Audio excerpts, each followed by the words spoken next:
Comment on s'organise en fonction de sa constitution de naissance? Ça va être le sujet de cette troisième vidéo sur l'organisation, dont tu peux retrouver les 2 premières vidéos sur ma chaîne YouTube. Tu peux les regarder séparément sans avoir vu les autres, c'est pas un souci, mais je te conseille de les regarder toutes pour avoir une vue globale sur l'organisation selon l'Ayurveda et selon ma propre expérience avec l'organisation.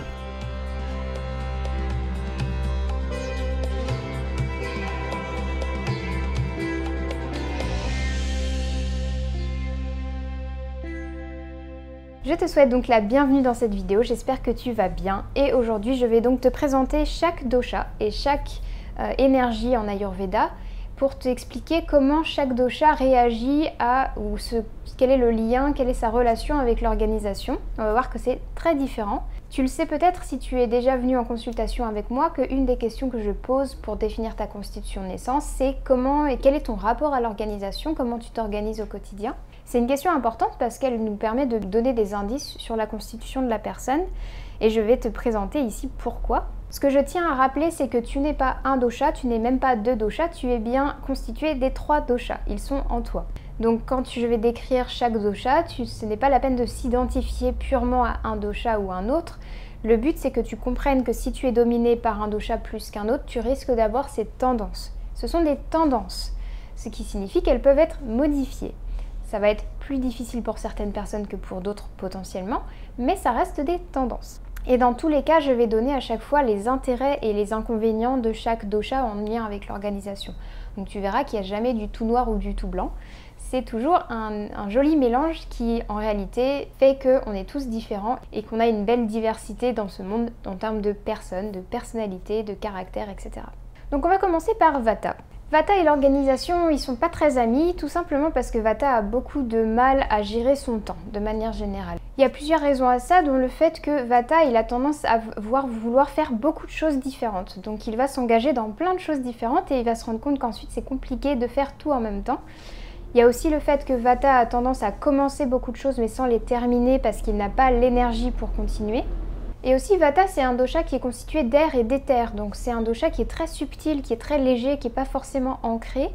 Et le temps est une notion qui est très matérielle, c'est une notion qui a été inventée par l'homme pour s'organiser justement, pour planifier, pour prévoir des choses dans la journée et dans la nuit ou même au niveau de l'année.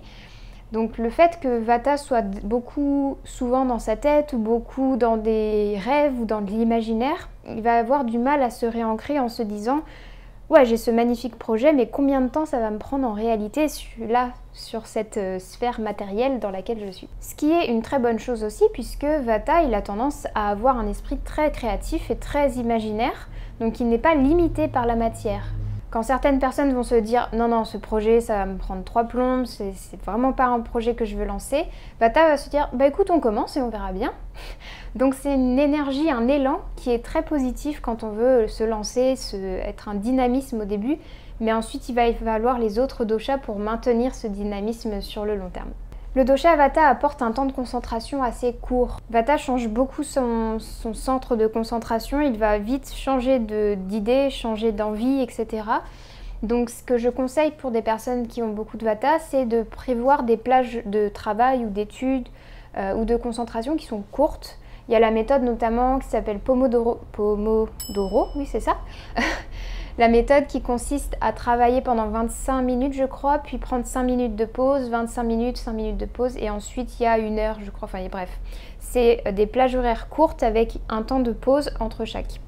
Vata fonctionne bien avec ce système-là puisqu'il a besoin d'un temps de concentration court et il a besoin ensuite de se détendre pour ensuite pouvoir se reconcentrer sur autre chose potentiellement. Donc plutôt que de miser sur une après-midi d'études ou 2 heures de concentration intense, Vata il va vite s'essouffler, il va ne plus pouvoir et il va vite se perdre dans ses pensées, ne plus être concentré ou se forcer et ça va être vraiment épuisant pour lui. Donc je te conseille si tu as du Vata en dominance de rester sur des périodes courtes, de varier les activités aussi. Vata il a besoin de variété, il a besoin de changement. S'il fait toujours la même chose, ça l'ennuie profondément et il finit par ne plus être efficace du tout. Donc il y a un juste milieu à trouver entre ne pas faire trop de choses et s'éparpiller et ne pas en plus s'enfermer dans une activité à la fois. Je vous conseille aussi aux constitutions Vata de profiter de l'énergie du matin qui est beaucoup plus stable, beaucoup plus lente, beaucoup plus ancrante puisque c'est le dosha Kapha qui gouverne cette période-là Et ça va être plus facile pour eux de faire des choses, des tâches qui demandent de la concentration parce qu'ils auront un peu moins de Vata à ce moment-là. À l'inverse de l'après-midi ou de la fin de journée où là, Vata il est à son plus haut point et c'est un moment qui va être beaucoup plus difficile pour se concentrer, pour être sur une tâche à la fois. Comme je te le disais, Vata a besoin de changement. Donc si besoin, tu peux changer d'environnement de travail tout simplement. C'est quelque chose auquel on ne pense pas, mais pourtant c'est très simple et très utile parfois. On se dit mais en fait j'ai plus envie de travailler, j'en ai marre, ce sujet m'intéresse pas. Et en fait il suffit juste de changer d'environnement de travail, donc littéralement de déplacer ton bureau ou de changer de pièce ou d'aller travailler dans un café, dans une bibliothèque. Et tout de suite tu vas avoir un environnement qui va te stimuler. Et Vata, il est très perméable à ce qui l'entoure, donc ça va beaucoup l'inspirer. Et il a besoin de ce changement encore une fois. Maintenant, il faut faire attention à que ce ne soit pas à l'excès, parce que trop de changements, ça aggrave Vata. Donc on fait attention à ça. Par exemple, ça peut être, tu vas avoir une routine, tous les jeudis, par exemple, tu vas aller travailler dans un café. Ou tous les mardis, tu vas aller dans une bibliothèque. Ce genre de choses-là qui vont garder une certaine routine, mais qui vont permettre à Vata de ne pas s'ennuyer au plus haut point, à rester toujours au même endroit. Autre chose que Vata adore, c'est échanger avec les autres. Donc tout ce qui est activité de communication, des rendez-vous, les réseaux sociaux, tout ça, Vata est très bon là-dedans puisqu'il adore communiquer, il est très rapide dans sa manière de penser et d'agir, de parler. Il faut faire attention encore une fois que ce ne soit pas à l'excès, que ça ne le déséquilibre pas. Donc ce que je conseille beaucoup quand il y a une grande activité de stress stimulante sur les réseaux ou même qu'on voit beaucoup de personnes, par exemple si tu es réceptionniste, si tu travailles en restauration, ce genre d'endroit où il y a beaucoup de monde et donc beaucoup d'énergies différentes, c'est de revenir à une pratique physique, donc par exemple du yoga en fin de journée, de la respiration, qui vont permettre de recentrer un peu toutes ces énergies. Vata, enfin, il a aussi besoin d'un temps de créativité, de création. Si toute sa journée est centrée sur la productivité et l'analyse, qui est plutôt une caractéristique de Pitta, il ne va pas se sentir bien. Vata, il a vraiment ce besoin de création, d'échange, de communication, donc avoir un temps de débrief par exemple avec ses collègues ou avec ses amis. Et c'est un profil qui bénéficie beaucoup d'avoir un rituel du soir pour se couper de sa journée, pour revenir à un moment, un espace plus apaisé, plus calme, puisque Vata, il peut vite accumuler en termes d'énergie, accumuler de l'excitation, et ça peut être difficile pour lui de redescendre. Donc si tu as des problèmes notamment d'insomnie, de difficulté à t'endormir, de ce qu'on appelle les jambes sans repos, ce genre de choses, c'est qu'il y a une accumulation de stress dans ton système qui n'arrive pas à s'évacuer.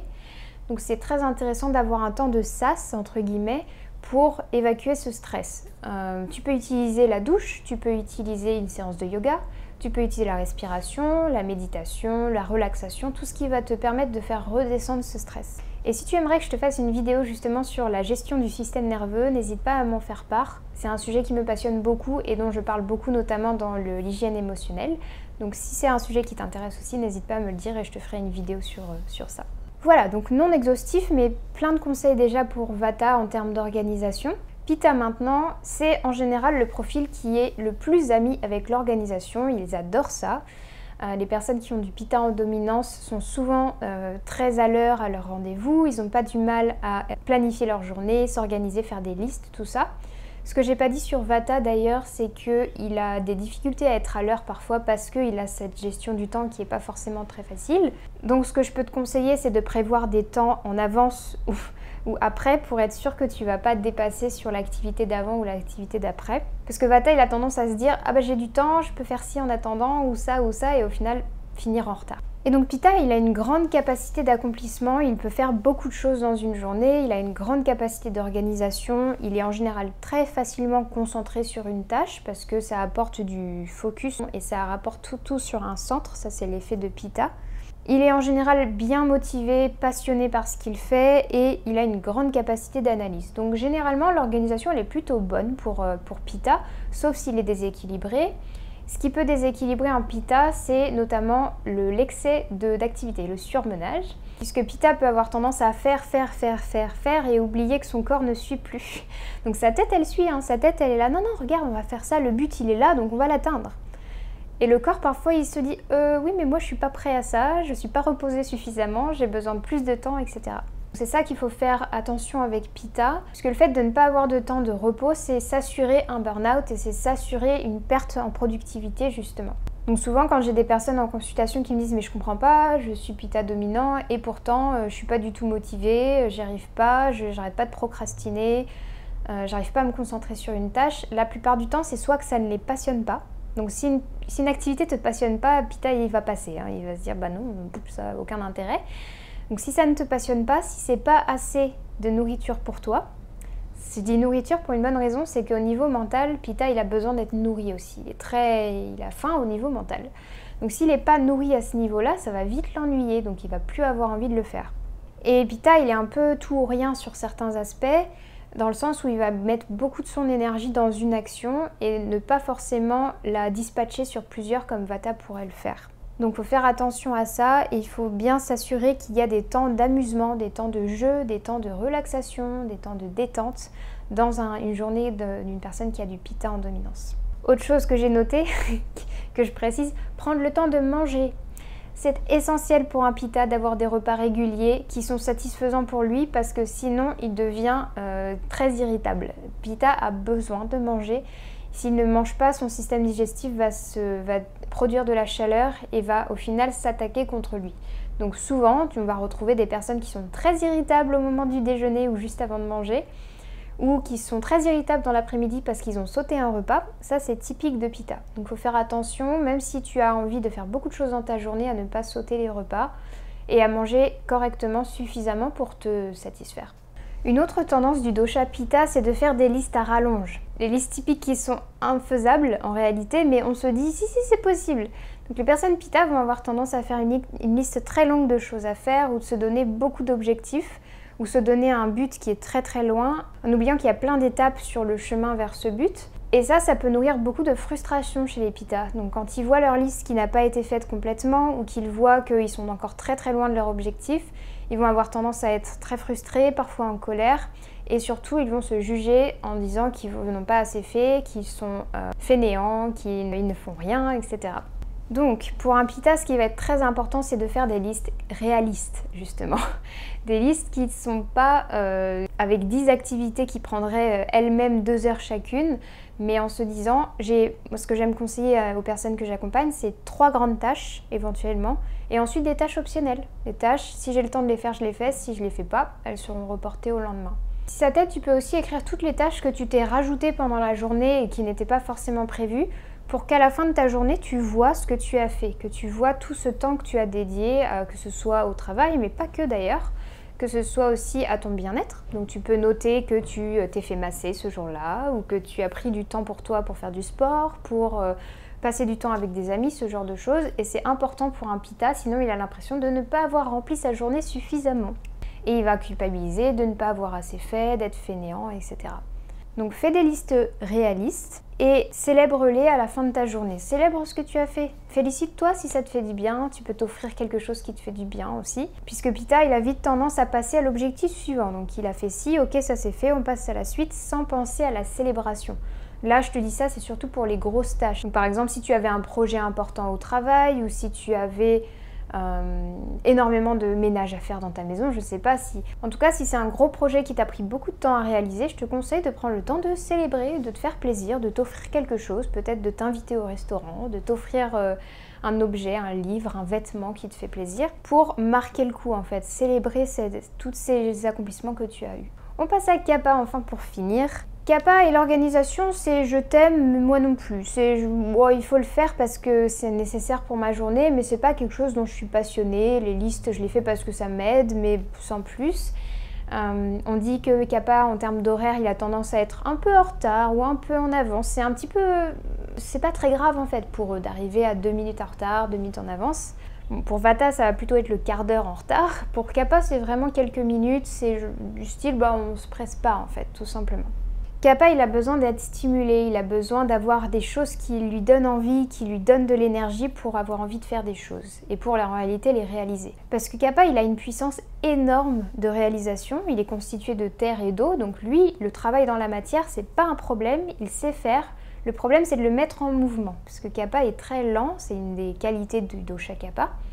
il est lent et stable, ce qui est très bien pour certaines activités, mais parfois ça peut l'empêcher de se lancer dans des projets parce qu'il va être stagnant en fait et ne pas réussir à faire le premier pas. Donc ce que je conseille pour ce dosha souvent, c'est de prendre un coach, de demander des conseils, de se faire coacher par un ami aussi. Tu peux faire un groupe de 2 ou 3 personnes où vous allez vous rendre des comptes à la fin de la journée pour se dire voilà ce que j'ai fait et vous stimuler, vous encourager les uns et les autres.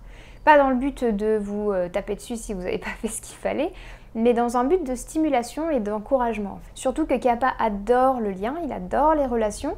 Donc si on peut mettre du relationnel dans toutes ses activités, il va le faire beaucoup plus facilement puisque c'est quelque chose auquel il tient profondément. Kappa, ses qualités, c'est qu'il a une concentration continue et durable. Donc une fois qu'il est lancé dans une activité, il peut rester dedans pendant des heures, voire toute la journée. Il peut faire le même type de travail pendant toute sa vie, il peut avoir un projet en tête et une fois qu'il est lancé, le mener, même si ça lui prend des années à réaliser.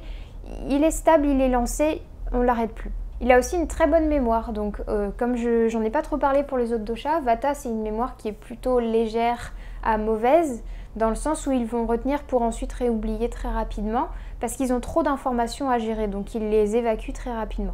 Pitta en général a une bonne mémoire de moyenne qui est sélective, donc ce qui l'intéresse, il va vraiment bien le retenir et ce qui l'intéresse pas, il le laisse de côté. Kappa a une très très bonne mémoire, mais ça va prendre du temps pour lui à intégrer, dans le sens où il va avoir besoin qu'on lui répète plusieurs fois une notion, plusieurs fois une information, mais une fois qu'il l'a retenue, il l'a retenue à vie, il ne va pas l'oublier. Donc ça c'est très important à bien se rendre compte avec Kappa. On dit que Kappa a tendance à la fainéantise et à la procrastination parce que comme je te le disais, il a beaucoup de mal à se mettre en mouvement. Donc c'est pas évident pour lui de se dire « Allez, je commence cette activité maintenant ». Il a beaucoup de mal à ça, donc c'est pour ça que je conseille de se faire coacher, de se faire aider ou de travailler en équipe. Ça peut être très chouette pour Kappa parce qu'il va bénéficier de l'énergie dynamique du lancement des autres personnes qui l'entourent et lui, ça va lui permettre de maintenir ensuite cette énergie. Ce que je peux conseiller aussi, que si tu as du Kappa en dominance, c'est de vraiment faire attention dans ta routine de vie en général d'équilibrer ce dosha, donc en faisant du sport le matin par exemple, en mangeant léger le matin parce que c'est un moment où tu vas être plus facilement lourd ou lourde dans ta digestion, de ne pas trop dormir, de te coucher à des heures convenables et de te lever tôt, c'est ça qui va favoriser l'équilibrage de Kappa, puisque plus tu vas te lever tard, plus il va s'accumuler dans le corps. Je te remettrai pour ça ma vidéo sur Brahma Muhurta, qui est l'heure magique à laquelle il faut se lever. Et je te parle beaucoup plus de cette dynamique du matin et tu la retrouves aussi dans ma vidéo sur les doshas au cours de la journée. Donc c'est la deuxième vidéo sur l'organisation. Je conseille aussi aux personnes Kappa, mais à toute personne en réalité, de faire une marche après les repas. C'est très très conseillé puisque ça va permettre de ne pas accumuler du Kappa. Il faut savoir que la digestion, comme la journée, elle est divisée en 3. Donc il y a une période Kappa, une période Pitta et une période Vata. La période Kappa, elle vient juste après avoir mangé. Donc c'est typiquement le moment où on va se mettre dans le canapé et on va faire une sieste. Ce qui est la pire chose à faire selon l'Ayurveda en termes de digestion parce que ça va accumuler du Kappa. Et la digestion ne va pas se faire aussi bien. Alors que si on prend le temps d'aller marcher 20 minutes, mais vraiment une marche très douce, pas quelque chose de rapide, mais une marche lente après un repas, ça va stimuler la digestion, on va être plus dynamique et ça va être plus facile de se remettre au travail ensuite. Ce que je peux conseiller aussi pour ce dosha, ça marcherait pour tout le monde, mais particulièrement pour Kappa.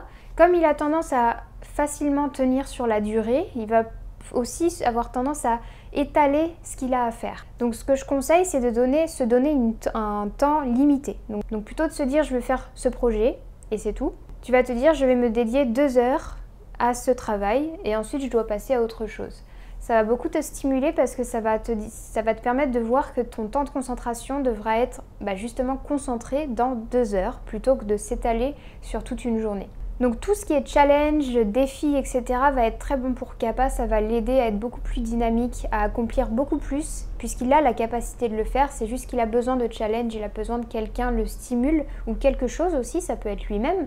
Tu peux te dire par exemple pendant 21 jours, je vais faire telle activité à tel moment de la journée. Par exemple pendant 21 jours, je vais apprendre un nouveau mot de cette langue tous les jours. Ou je vais faire 10 minutes de sport tous les jours pendant 21 jours.